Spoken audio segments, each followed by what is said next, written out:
The sky above the village turned orange before Kira understood what was happening. She was 8 years old, sitting in her mother's garden, watching the silver fish swim in the pond. The fish had no idea that death was falling from the clouds. Neither did Kira. Her mother's scream cut through the peaceful morning like a knife. Kira looked up and saw the ships. They were black and ugly, shaped like insects with too many legs. They came down from the sky in a swarm, blocking out the sun. The roar of their engines shook the ground beneath her feet. The Valari were a peaceful people. They had blue skin that glowed softly in the dark. They grew food. They healed the sick. They wrote poems and sang songs. They had no weapons. They had no army. They had never needed such things. The Dominion did not care about any of this. Soldiers in black, armor poured out of the ships like water from a broken dam. They carried weapons that made terrible sounds. Kira watched as old Vareth, who had taught her to read, fell to the ground and did not get up. She watched as the market where her father sold vegetables exploded into flames. She watched as her world ended in fire and blood. Her mother grabbed her arm so hard it hurt. She dragged Kira across the garden, through the back door, and down into the cellar beneath their home. The cellar was dark and smelled like the roots her mother stored there for winter. "Stay here," her mother said. Her voice was shaking. The soft blue glow of her skin was flickering with fear. "Do not move. Do not make a sound. No matter what you hear. Mother, please. Promise me, Kira." Kira promised. Her mother kissed her forehead, and then she was gone. The cellar door closed above Kira's head, and she was alone in the darkness. She could hear everything. The screams. The explosions. The terrible sound of weapons firing again and again. She pressed her hands over her ears, but the sound still came through. She closed her eyes, but she could see the orange light of the fires dancing through the cracks in the cellar door. She waited. She waited for her mother to come back. She waited for her father to find her. She waited for someone to tell her it was all a bad dream. No one came. The sounds grew quieter. The screams stopped, but the fire grew louder. It was close now. Kira could feel the heat pressing down on her like a heavy blanket. Smoke began to slip through the cracks in the floor above her. It burned her throat and made her eyes water. Then the ceiling fell. The burning wood crashed down into the cellar. Kira screamed as fire and debris rained around her. A heavy beam landed across her legs, pinning her to the ground. Pain shot through her body like lightning. She tried to push the beam away, but she was too small, too weak. The fire was everywhere now. It crawled along the walls like a living thing. It ate the wooden shelves where her mother kept the winter roots. It reached for Kira with hungry orange fingers. The markings on her skin began to fade. Among the Valari, these markings glowed brightest when they were happy and healthy. When death approached, the glow dimmed. Kira watched her arms grow dark as the life drained out of her. She was going to die. She knew this with the simple certainty of a child. She was going to die alone in this burning cellar, and no one would ever know. Then she saw the figure in the flames dot at first. She thought it was a demon. It walked through the fire as if the fire could not touch it.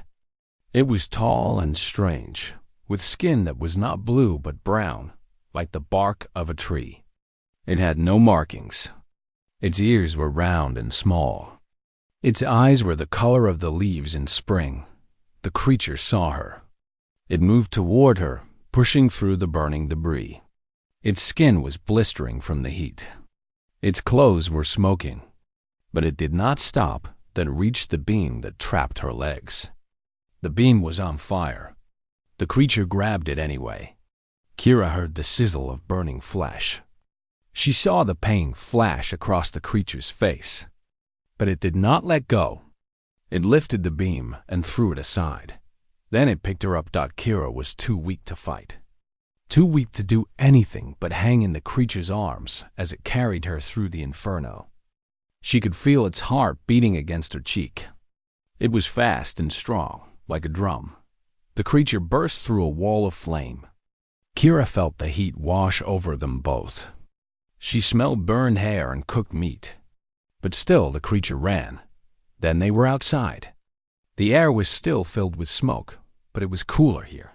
The creature carried her away from the burning village, toward the forest where the trees still stood green and alive. Other survivors had gathered there.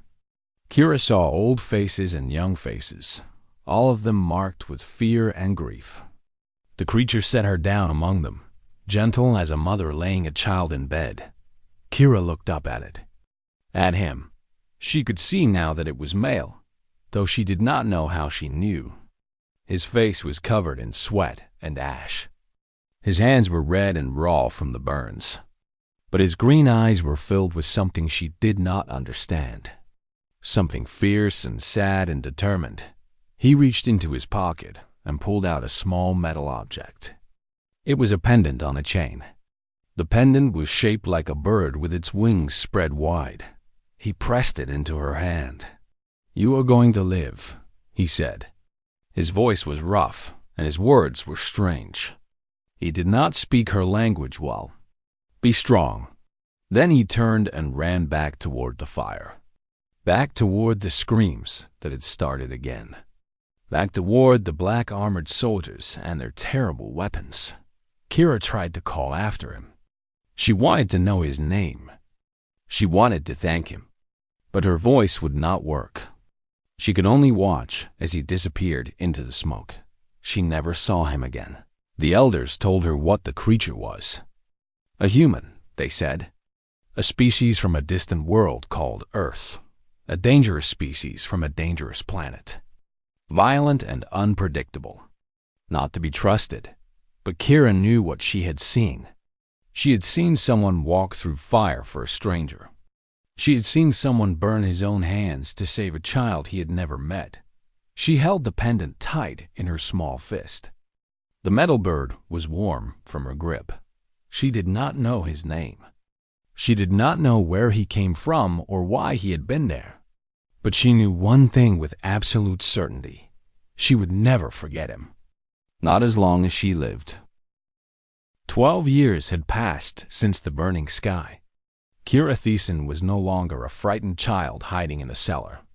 She was 20 years old now, and she wore the gray uniform of the Galactic Union Security Force. Her posting was Checkpoint Station Nexus 7, a metal box floating in the empty space between the outer reaches and the core worlds. Ships passed through here every day. Cargo ships, passenger vessels, the occasional smuggler trying to move illegal goods from one system to another.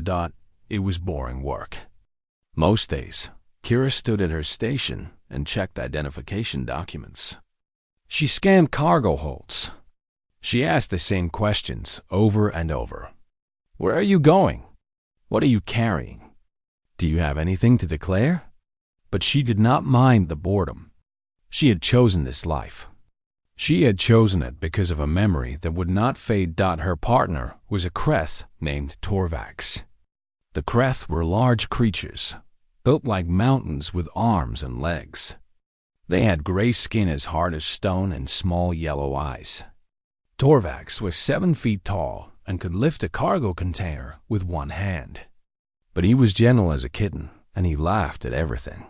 "You are too serious," Torvax told her every day. "You should smile more. Life is short." Kira did not smile much. She never had, not since the fire took her village and her family. But she liked Torvax. He reminded her that not everything in the galaxy was dark and terrible. Today was a day like any other. Ships came and went. Documents were checked. Cargo was scanned. The hours crawled by like tired insects. Then the call came through the communication system. Checkpoint 7. This is the Wayward Sparrow requesting docking clearance. Cargo vessel, single pilot, medical supplies for the desert colony. Kira pulled up the ship's information on her screen. The Wayward Sparrow was a small transport vessel, old but well-maintained. Its registration was clean. No criminal flags. No warnings. But there was something interesting in the file. The pilot was licensed for humanitarian aid runs into conflict zones. He had been doing this work for nearly 10 years. And he was human. Kira's heart beat a little faster. Humans were rare in Union space. Their planet, Earth, had only made contact with the wider galaxy 15 years ago. The Union had not welcomed them warmly. The Council said humans were too aggressive, too violent, too unpredictable. They came from what the scientists called a death world, a planet where everything seems designed to kill you. The animals, the weather, even the plants. Most species in the Union were afraid of humans. They told stories about them like they were monsters from a nightmare. Kira had heard all the stories. She had heard how humans could survive injuries that would kill any other species. She had heard how they could run for hours without stopping, chasing their prey until it collapsed from exhaustion. She had heard how they formed bonds with dangerous animals and kept them as pets. But Kira did not fear humans. She had her own story about them. She touched the pendant beneath her uniform. It hung on a chain around her neck, hidden from view. She had worn it every day for 12 years. The metal bird with its wings spread wide. Her most precious possession. Docking clearance granted, she said into the communication system. Lot 7. She watched through the station's viewport as the Wayward Sparrow approached. It was a battered thing, covered in dents and patches. It had clearly seen many years of hard use. But it moved smoothly, guided by an experienced hand. The ship settled into the docking bay with a gentle thump. Kira straightened her uniform and walked toward the bay. Torvax followed behind her, his heavy footsteps making the floor shake. A human pilot, Torvax said. Interesting. I have never met a human before. They are just people, Kira said. Like anyone else. Torvax made a rumbling sound that might have been doubt. The Council does not think so. The Council is wrong about many things. The cargo ramp of the Wayward Sparrow lowered with a hiss of hydraulics. Steam rose from the ship's cooling engines. And then the pilot appeared. He was older than Kira had expected. Perhaps 40 years by human counting. His hair was dark but touched with gray at the temples. His skin was brown, weathered by years of sun and wind. He moved down the ramp with his hands visible, following the standard protocol for Union checkpoints. He was tall for a human, though still shorter than Torvax. He wore simple clothes, practical and worn. His arms were bare below the elbow, and Kira could see scars there. Many scars. The marks of old wounds that had healed but never faded. Then she saw his eyes. They were green, the color of leaves in spring. The color of hope. Kira stopped walking. Her hand moved without thought, rising to touch the pendant beneath her uniform. Her heart was pounding so hard she could hear it in her ears. She knew those eyes. She had seen them once before, through smoke and fire, in the worst moment of her life. It could not be. It had been 12 years. She had been a child then, small and dying. He could not possibly be the same man. But the eyes. Those green eyes. Is something wrong? Torvax asked. Kira forced herself to breathe. She forced her feet to move again. She was a trooper of the Galactic Union Security Force. She had a job to do. Nothing is wrong, she said. Let us proceed with the inspection. She walked toward the human. Each step felt like a mile. The pendant seemed to burn against her chest like a coal. The human watched her approach. His face showed nothing. No recognition. No surprise. Just the patient calm of a man who had been through many checkpoints before. But Kira was watching his eyes. And deep in those green depths, she thought she saw something flicker. A shadow of something old. Something buried. Something that remembered. Kira stopped 3 feet from the human pilot. She could smell smoke on him, the kind that clung to ships that had passed through too many atmospheres. But beneath that, there was something else. Something clean, like soap and sweat and honesty. Identification, she said. Her voice did not shake. She was proud of that thought.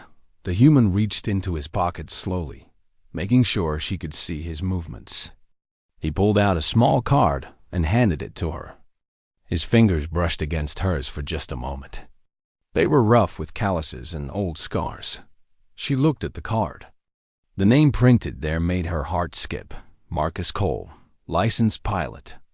Certified for medical supply transport. Age 42 standard years. Marcus Cole. Now she had a name. After 12 years of wondering, she finally had a name. She studied the card longer than necessary. She needed time to think. Time to calm the storm in her chest. The picture on the identification matched the man standing before her. The same weathered face. The same gray-touched hair. The same green eyes. What brings you through Nexus 7? She asked. Supply run, Marcus said. His voice was deep and tired. Medical equipment for the Thesser colony. They had an outbreak of the blue fever. People are dying. Kira nodded. She had heard about the outbreak.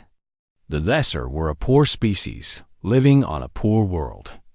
They could not afford proper medical care. Without help, thousands would die. May I inspect your cargo? Of course. She walked up the ramp into the ship. The Wayward Sparrow was cramped inside, every space filled with crates and containers. But it was clean and organized. The crates were labeled clearly.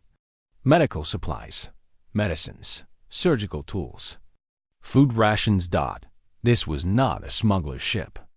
This was the ship of a man who spent his life helping others. Kira ran her scanner over the cargo. Everything matched the manifest. Everything was legal. There was no reason to hold him. No reason to ask more questions. But she could not let him go. Not yet. Not until she knew for certain. She turned to face him. He had followed her into the ship and was standing near the pilot's cabin, watching her with those green eyes. Your record is clean, she said. Almost too clean. He shrugged. I try to stay out of trouble. But there is a gap. 10 years of missing history before you registered with the humanitarian corps. She tilted her head, studying him.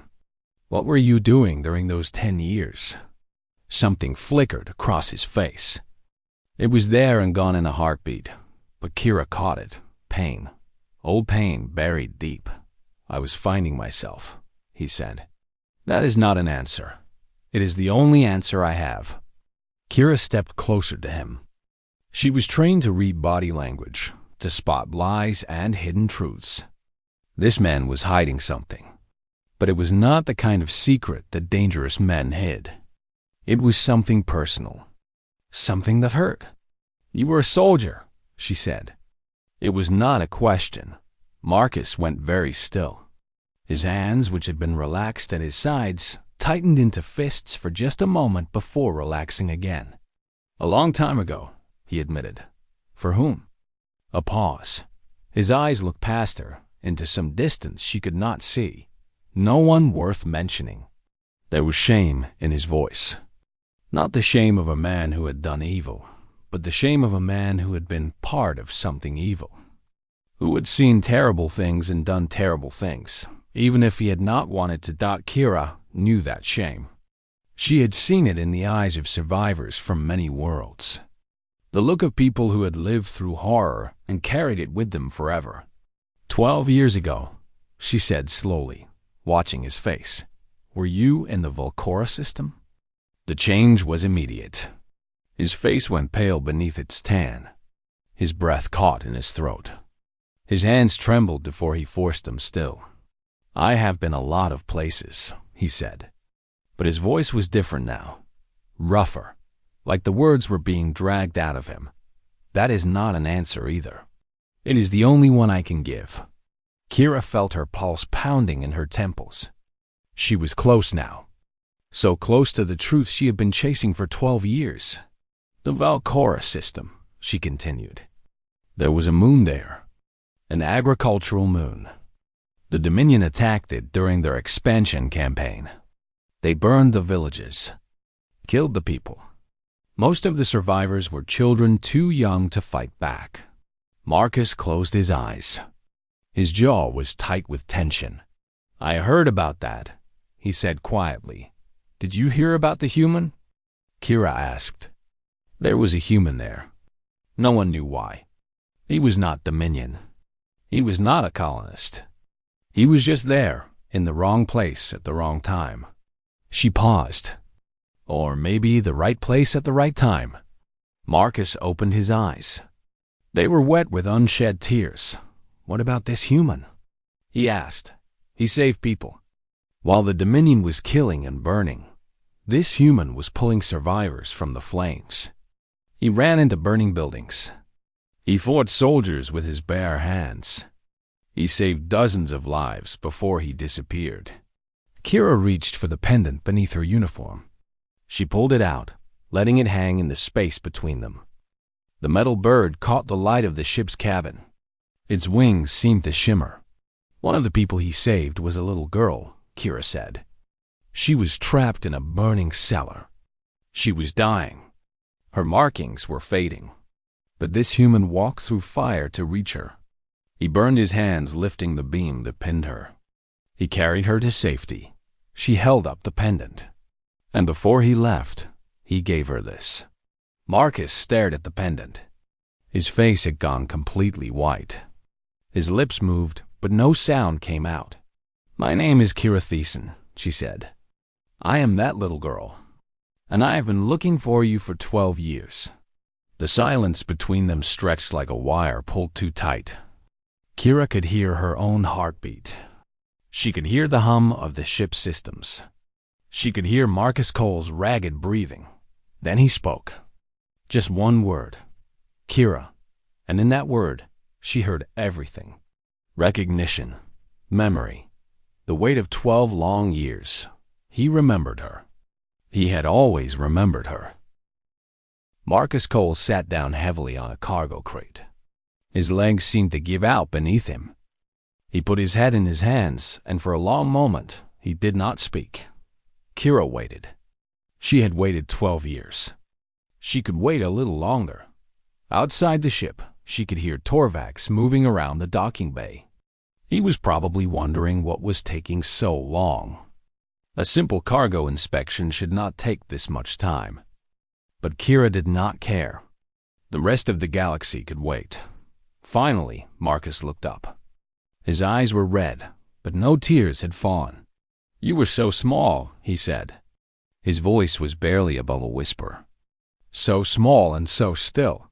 When I found you in that cellar, I thought you were already dead. Kira moved closer. She sat on a crate across from him, close enough to touch, but not touching. The markings on your face, Marcus continued. They were almost dark. I did not know what that meant at the time. I did not know anything about your people. But I could see the life going out of you. The Valari glow when we are healthy, Kira explained. When we are close to death, the light fades. Yes, I learned that later. He shook his head slowly. I learned a lot of things later.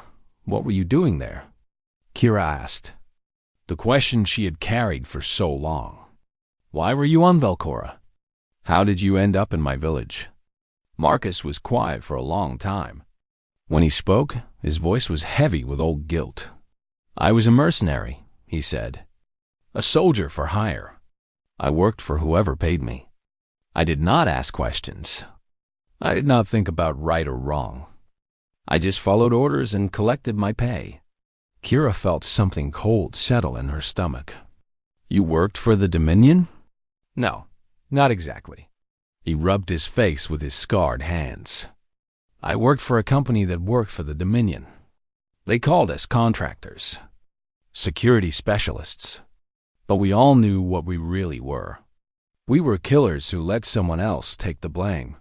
He stood up suddenly and walked to the small window of the ship, Outside, the stars burned cold and distant. I was supposed to be on the other side of the planet that day, he said. Guarding a supply depot. Easy work, safe work. But I heard the reports coming in. Civilian population. No military targets. Just farmers and children. His hands clenched at his sides. I knew what they were doing. I had seen it before. What did you do? I stole a vehicle. I drove to your village. He turned to face her. I did not have a plan. I did not think about what would happen. I just knew I had to do something. I had spent so many years doing nothing while terrible things happened around me. I could not do it anymore. Kira thought about the man she had seen through the smoke. The figure walking through fire. She had thought he was a hero, a warrior, a savior. Now she learned he had been a killer trying to make up for his sins. That it did not change anything. He had still saved her. What happened after? She asked. After you saved us? The Dominion found out what I did. They put a price on my head. Marcus laughed, but there was no humor in it. I spent 5 years running, hiding, fighting when I had to. I changed my name, changed my face, changed everything I could. And then I stopped running. He looked at the cargo hold around them, at the crates of medical supplies. I decided that if I was going to spend the rest of my life looking over my shoulder, I might as well do something useful while I did it. So I started this. The Sparrow. The supply runs. I go to places no one else wants to go. I help people no one else wants to help. To make up for what you did before? To make up for what I did not do. He met her eyes. There were so many times I could have said no. So many times I could have walked away. But I was afraid. Afraid of losing my pay. Afraid of losing my life. So I stayed silent while innocent people died. He walked back toward her. He moved slowly, like a man carrying a heavy weight. I went back for a lot of people that day on Velcora, he said. I pulled as many as I could from the fires. But I could not save most of them. I was one man against an army. By the time I got to your village, most of it was already ash. But you saved me. I saved some. It was not enough. It will never be enough. Kira reached out and took his hand. His skin was rough and warm. She could feel the old burned scars, smooth and tight against her fingers. You asked me to be strong, she said. When you gave me the pendant, you told me I was going to live, and you asked me to be strong. I did not think you would remember. You were barely conscious. I remember everything. She squeezed his hand. I remember the sound of your voice. I remember the smell of smoke in your hair. I remember the way you held me, like I was the most important thing in the universe. Marcus's face twisted with emotion. For a moment, she thought he might cry. But he held it back, the way soldiers learn to hold things back. Why did you do it? Kira asked. The question she had been building toward. You could have escaped. You could have run and saved yourself. Why did you go back into the fire? He thought about this for a long time. When he answered, his voice was steady but soft. Because someone had to, he said. Because I could. He paused. Because that is what humans do when we are at our best. We see suffering, and we cannot look away. We see someone who needs help, and we help them. Even if it kills us. Even if it costs us everything. The Council says humans are violent and dangerous, Kira said. We are. We can be. Marcus nodded slowly. But we can also be kind. We can also be brave. We are all of these things at once. That is what it means to be human. Kira looked at him. This broken man who had done terrible things and beautiful things. This killer who had become a healer. This stranger who had changed her life. Thank you, she said, for saving me, for giving me the chance to become who I am. Marcus smiled. It was a small smile, tired and sad, but real. Who did you become? He asked. Someone who walks toward the fire, Kira said. Because of you. They talked for an hour more.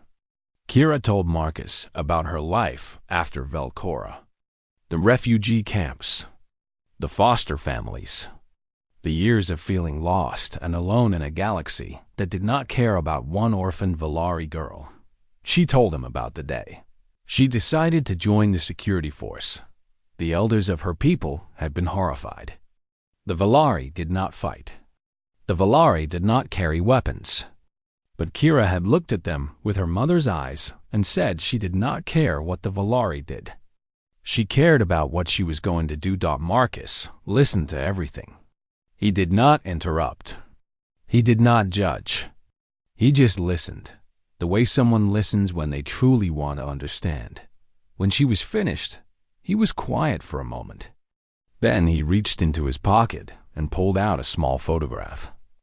It was old and worn, the edges soft from years of handling. My mother gave me that pendant when I enlisted in the military back on Earth, he said. She told me it would keep me safe. She told me to pass it on to someone who needed hope more than I did. He showed her the photograph. It was a picture of a woman with gray hair and green eyes, standing in front of a small house surrounded by flowers. She was smiling. She died while I was running from the Dominion, Marcus said. I never got to say goodbye. I never got to tell her what I did with the pendant. He looked at Kira, but I think she would have been glad. I think she would have been proud.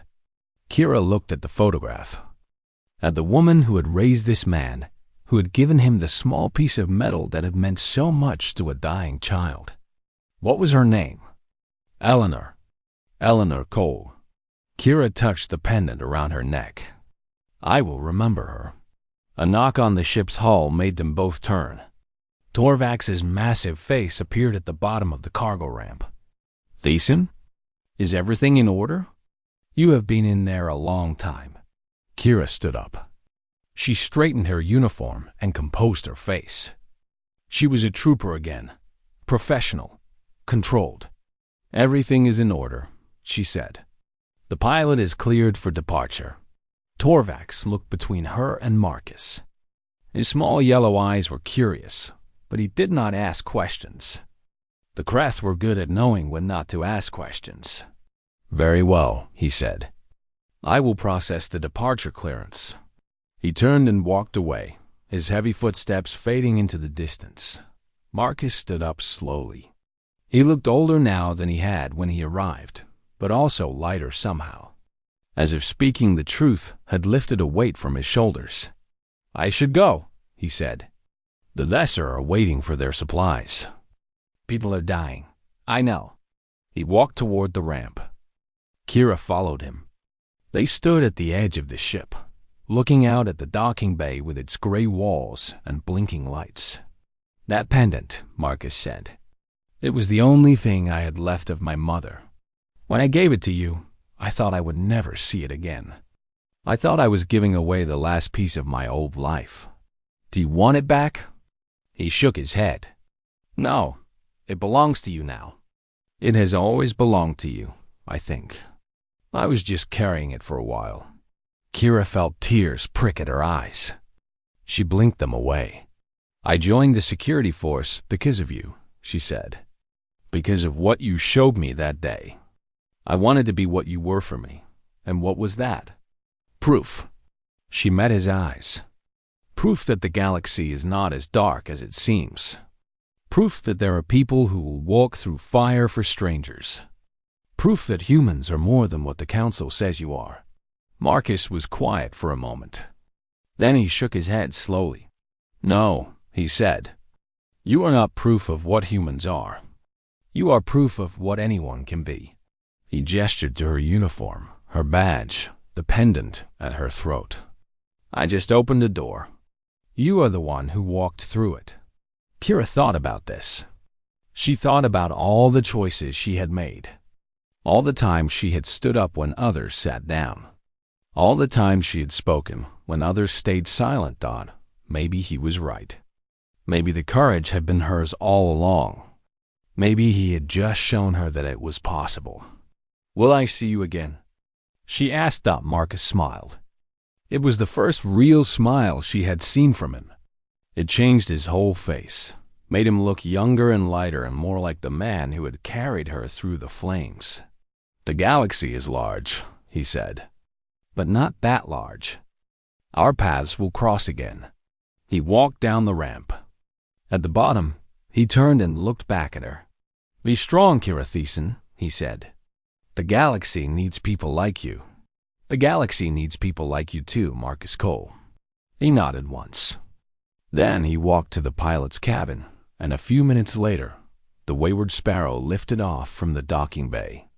Kira watched through the viewport as it turned toward the distant stars, its running lights blinking in the darkness. She watched until the lights disappeared. Torvax appeared beside her. He was holding 2 cups of the bitter tea that the station's machines produced. "Old friend?" he asked, handing her a cup. Kira thought about the question. She thought about 12 years of wondering. 12 years of carrying a small piece of metal against her heart. 12 years of believing in something she had only glimpsed for a moment in a burning village. "Something like that," she said. She drank her tea. It was too hot and too bitter, but she did not mind. The warmth spread through her chest, mixing with the warmth that was already there. Torvax looked at her curiously. "You are smiling." Kira touched her lips. He was right. She was smiling. For the first time in years, she was truly smiling. "I guess I am," she said. She turned and walked back to her station. There was work to do. Ships to inspect. Documents to check. The endless routine of life on a checkpoint station. But the routine felt different now. Everything felt different. She touched the pendant beneath her uniform. The metal bird with its wings spread wide. The gift from a stranger who had walked through fire for her. She was still smiling when the next ship requested docking clearance. The galaxy was dark and cold and full of terrible things. But it was also full of people who would walk through fire for strangers. People who would burn their hands to lift a beam off a dying child. People who would give away their most precious possession to give someone else hope. The council said humans were dangerous. Maybe they were right, but dangerous was not always a bad thing. Not when that danger was pointed at the darkness. Not when that fire burned for the light. Kira Thiessen stood at her post and watched the stars. Somewhere out there, Marcus Cole was flying toward another crisis. Another group of people who needed help. And somewhere deep in her heart, the little girl who had been saved from the flames was finally at peace.